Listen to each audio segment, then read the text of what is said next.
Good morning, Absheni, Sanburane, Khoyamorayela, Kamalamling Hopulang Lecheta, and welcome to Teacher Mornings. It's been such a long time. I'm sorry for not posting, but it was the first week of schools reopen, and it's just been busy, running around, ensuring that everything is sorted, you're ready for your kids when they come back, school administrative tasks, getting your classroom ready, and just a lot of administrative tasks had to be sorted out. But I'm back. If you haven't subscribed, please do that. So namhlanje I want to speak about two things. I want to speak about a short reflection on the Matric results, and the second thing that I want to touch base on as early as possible is intervention strategies. So let's speak about the Matric results of 2025.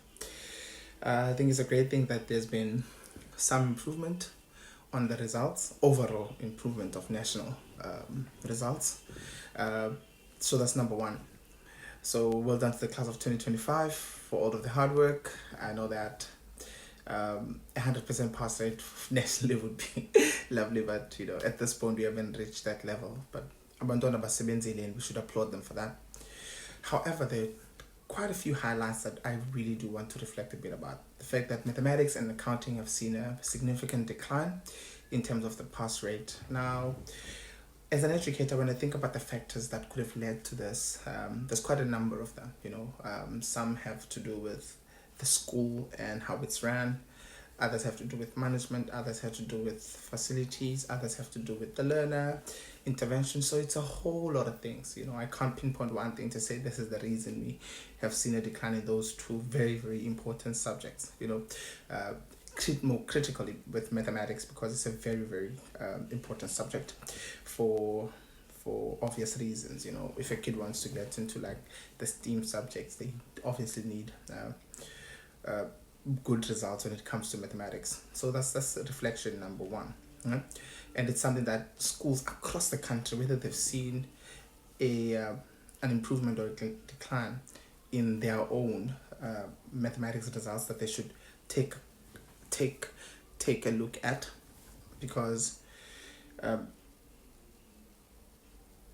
although it's not your school specifically, but the fact that it's happening at a national level, it means that at some point it could possibly happen at your school as well, right? So that's point number one. And how schools get ready for this is different. I've seen as a new scholar, they started a week before, and that was very impressive. But obviously now that will have some effects on how teachers the previous year arrange their holidays, but I suppose if a teacher is in the area, then starting a week before to recap on grade 11 work for matrics and have a swift, introduction or a head start into the new topic or the new year would be really, really amazing. So that's number one. Number two, I think another conversation that was sparked on social media was around the boy child. I've got some views on this, and some of my friends don't agree with my observations on this. So here's my headspace around the boy child being left behind. So, well, the data suggests that more than half of the children who started off their schooling journey don't make it to matric. They fall around the system, and majority of those, especially in grade 10 and grade 12, are boys. If we think about the social pressures, boys are more affected by that. There's things like gangsterism in most areas, especially the township. Things like gangsterism, things like alcoholism, things like and I know especially this one does not only affect boys, but like home instability, absenteeism of fathers, etc. So there's a lot of factors, and these are not excuses, right? Because you would find that even girls also are affected by such things, but it's more prevalently boys than girls, right? That's number one. But I think the other thing, and this is my core argument around, not counter, but like this is my where my headspace is around that. There aren't many male role models, for boys. Or there aren't many people that boys can look up to in their townships. And that's a very serious concern. Now these boys get to ages of like early high school, and the only people that they can look up to are people who are bad role models.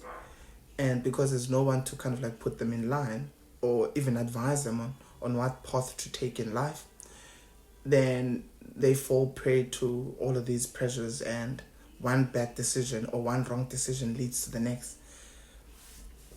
And even boys with potential as well, boys who are from stable households, they are not immune to this because of the environment that they are in, right? So I do think that positive role models are definitely a factor. But also, I can't even blame, young professionals who make it and then they decide to leave the township. It's not a safe space. It's really not a safe space to be in, number one. But also it's not a safe space as well to start a family in. So I understand if a person perhaps becomes a teacher or a doctor or an accountant, the first thing they do, most of them just decide to leave the township, because anything can happen to you, right? So that's the other thing to think about. And another thing on Matric positive before I get to intervention in a moment is that there was a school, I think it was in Limpopo or the Northwest, I'm not too sure, that had a 0% pass rate. They had about 15 or so matriculants and none of them made it. Some people might say that 15 is a small number, but still, the fact that no kid was able to meet the minimum requirement to get to pass matric or get even a high certificate or a diploma signals a very, very big problem.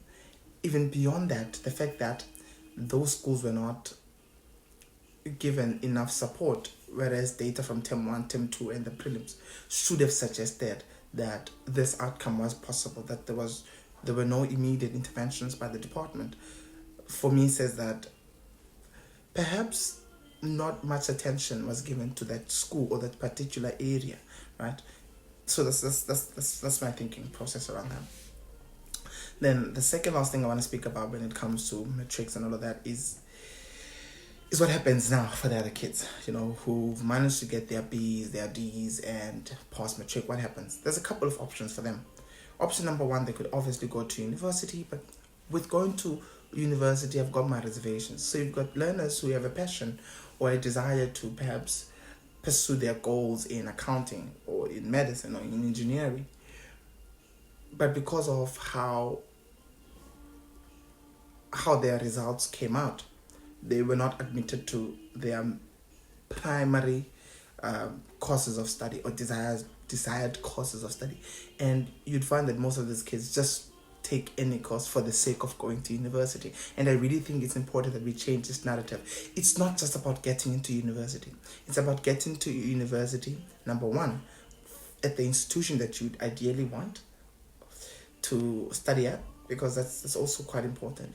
You don't want to spend 4 years of your life in a miserable place. Number two, getting into the course that you have always wanted to study. And then if, for example, with me, I made this mistake as well. I wanted to do physiotherapy, didn't get admitted to physiotherapy because of the pressure of wanting to study. I went on with biotech. I dropped out in like 2 weeks because I just felt out of place. And my fear or my worry is that most of the learners post-matric won't do that. They won't drop out. They won't have honest reflections to say, Bana, this is not what I want to do. I don't want to be miserable all of my life. Therefore, I'm going to drop out. I don't even know if their families, and I hope they do, they afford them the space to do that, So that's what I wanted to say around university admission. So if it happens that you're not admitted at the institution or the course that you want to study, it's okay for you to stay at home. There's other options, right? So perhaps you did not get admitted into the course at a varsity, you could apply for it at a college, right? If you don't want that option, you could just go on and rewrite, take 1 or 2 subjects that you were not pleased with in terms of results, and do those. You could write in May, you could write in June, you could write at the end of the year. You still have more than enough time ahead of you, so essentially the message I want to say to post-matriculants is that don't feel pressured to get into university just for the sake of getting into university. You're going to come out miserable, you're going to come out in debt, and you will not be satisfied with yourself. As I've said, there are other options. You could literally look into colleges or technicons, or you could take some part-time work. To be nice if there's a family business, because I know some of the parents do have businesses. Please assimilate kids into your businesses. Give them those roles. For example, if you know that your kid would want to get into accounting, take him into your business. Let him work with the finances of the family business. Give them that exposure, right? And yeah, as I've said, you could also upgrade, or you could just take a gap year. So when I dropped out in 2015, my plan was to take a gap year as well. My results were fine, so I wasn't thinking about upgrading. I knew that I was going to get admitted the following year, but then because of my family setup, I had to work, and I spent a year working at a retail store, which was not such a wonderful experience, because I was so fired up and so young and foolish, and I knew that I was not going to end up there. I didn't take the job seriously, but I wasn't fired. I ended up quitting myself. But I spent a good year saving up some money and getting some valuable insights into how a retail store is run and dealing with customers, which was a fascinating experience. Yes.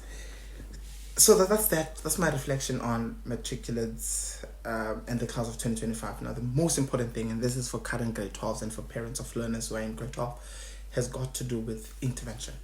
Right? Very, very important. Parents. Abazali wait up until the last minute. They wait up until prelims, or they wait up until the end of the year to enroll their children into a tutoring program, which is not the way to go. Right? The sooner you start, the better. Right? So 2 things I want to speak about when it comes to intervention. First one is tutoring. Second one is study time. Parents usually ignore the fact that learners need to make time to study at home. It's important. It's crucial, in fact. Educators try their very best to cover everything in the classroom, but realistically speaking, there are strict deadlines, there are exams, there are all other activities that happen in school that educators are sometimes not able to cover everything, or at least not able to cover everything in great detail, and certainly not able to have time for revision and exam preparation with the kids. That is why study time is important, right? So when it comes to study time, I'd suggest, especially for FET, that is grade 10, 11, and 12, if a kid is in Matric, they should be comfortable with spending 3 hours every day after school studying, right? I've developed a template for my learners. If you'd like to get the template, please drop me an email or a DM or something. If your kid is in Matric or in grade 10, 11, and 12, please drop me an email or a DM. I will email you the document that you can print out and work around it with your child. So if your child is in Matric, 3 hours minimum, right? Now, what happens in the 3 hours? They could be revising 3 subjects, one of them being mathematics, and the other 2 could be one of their majors or another subject that they are just generally interested in. In grade 11, I would suggest that your kid spends at least 2 hours every single day, right? And if your kid is in grade 10, I'd suggest at least an hour each and every single day. Could be more, but at least an hour, right? This is not the benchmark, but ideally, if your kid does this each and every single day, then this could free up their weekend time that they don't have to work really. Or they could be doing their hobbies like going to the library, going playing sport or soccer or reading books, if they are able to commit to the set out that I have on my template. So that's that with personal study time. It's important. It's necessary. There's no getting around it. It's very important, right? Now, some parents might say, okay, so what do I do? In that study time, make sure that they don't have their cell phones with them, number 1. Number 2, ensure that they could have their laptops, but make sure they're not on social media or YouTube wasting time. I mean, it's important they can there are some YouTube channels which offer tutoring or some videos that might help, but try to monitor that as well, because it's easy for learners to just slip away into procrastination, right? So that's that. Let's say, for example, your kid doesn't have a cell phone or a laptop. They literally could take their books. Let's say, for example, math. Take their math book. They can just go through the examples and the activities that were done in class. That's that. That's all that they need. So what that does is it reinforces concepts that were covered in the classroom and makes sure that the learners understand it better, right? So that's one way. It doesn't have to be past papers. It could literally be the same examples and the same activities that they did in class. And the best thing about this is your child has got the corrections or the correct answers literally at hand. So they could copy down the example, close the book, and try to answer it themselves. And then they could open their actual maths book and try to mark to see if do they understand the concept. And I think this can be applied to all their subjects, right? So that's all I want to say about personal study time. When it comes to tutoring, most parents want to run away from this. They want to get the cheapest tutors possible. It doesn't always work out, or sometimes they want to get the most expensive tutor. That also doesn't always work out, So whether a person is cheap or affordable, or expensive does not really say anything about their ability to assist your learner or your child improving in a specific subject, right? So how do you know which subject you should get a tutor for your child? Please look at their report, or even better, please speak to their previous teachers, right? Or look at their reports. Generally speaking, mathematics is a problem for learners. So I definitely get a tutor for mathematics as soon as possible. And if your child is in the science stream, it's usually maths and physics or maths and life sciences.